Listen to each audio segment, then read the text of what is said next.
And yet I'm more certain than ever that this is a struggle that humanity will win, and we in this country will win. And to achieve what we must, I want to talk to you directly tonight about the choices that we face, none of them easy, and why we must take action now. I know that we can succeed because we have succeeded before. When the sickness took hold in this country in March, we pulled together in a spirit of national sacrifice and community. We followed the guidance to the letter. We stayed at home, protected the NHS, and saved thousands of lives. And for months, with those disciplines of social distancing, we've kept that virus at bay.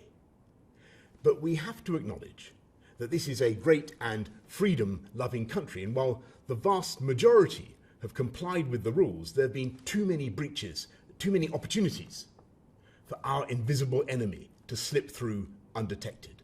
The virus has started to spread again in an exponential way. Infections are up, hospital admissions are climbing. We can see what's happening in France and Spain. And we know, alas, that this virus is no less fatal than it was in the spring, and that the vast majority of our people are no less susceptible. And the iron laws of geometrical progression are shouting at us from the graphs that we risk many more deaths, many more families losing loved ones before their time. And I know that faced with that risk, the British people will want their government to continue to fight to protect them, you. And that's what we're doing night and day. And yet the single greatest weapon we bring to this fight is the common sense of the people themselves, the joint resolve of this country to work together to suppress COVID now. So today I set out a package of tougher measures in England.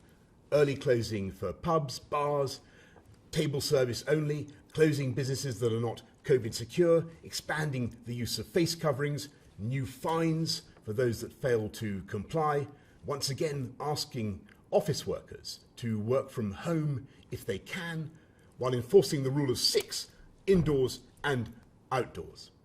A tougher package of national measures combined with the potential for tougher local restrictions for areas already in lockdown.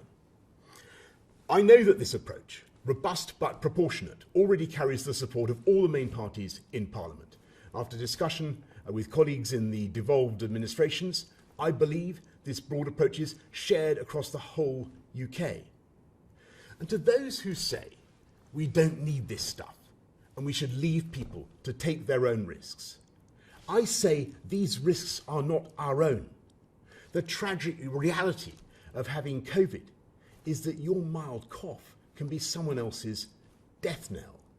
And as for the suggestion that we should simply lock up the elderly and the vulnerable, with all the suffering that would entail, I must tell you that this is just not realistic.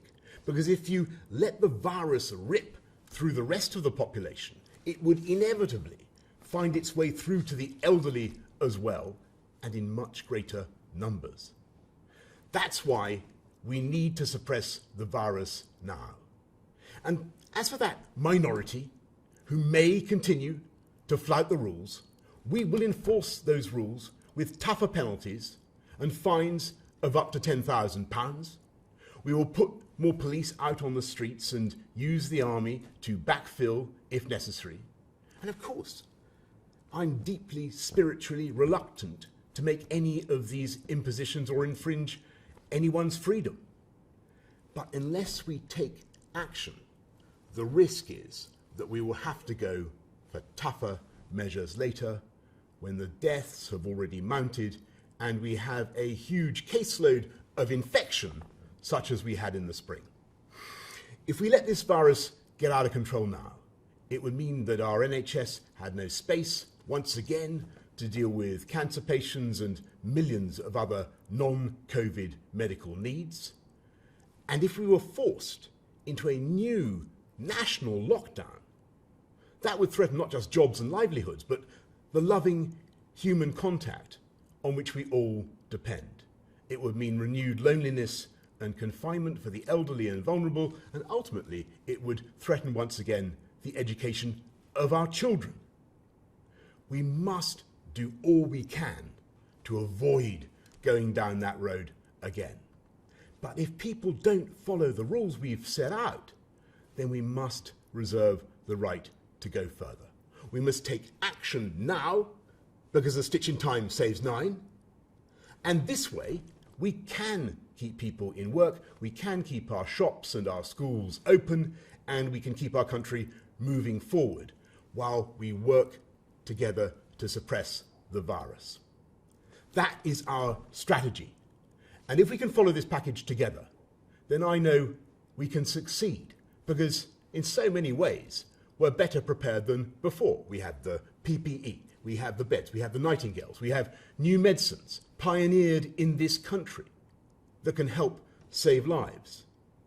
And though our doctors and our medical advisors are rightly worried about the data now and the risks over winter, they are unanimous that things will be far better by the spring, when we have not only the hope of a vaccine, but one day soon, and I must stress that we're not there yet, of mass testing so efficient that people will be able to be tested in minutes so they can do more of the things they love. That's the hope, that's the dream.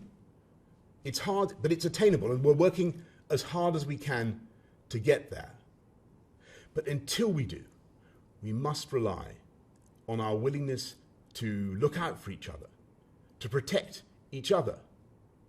Never in our history has our collective destiny and our collective health depended so completely on our individual behaviour. If we follow these simple rules together, we will get through this winter together. There are unquestionably difficult months to come, and the fight against COVID is by no means over. And I have no doubt, however, that there are great days ahead.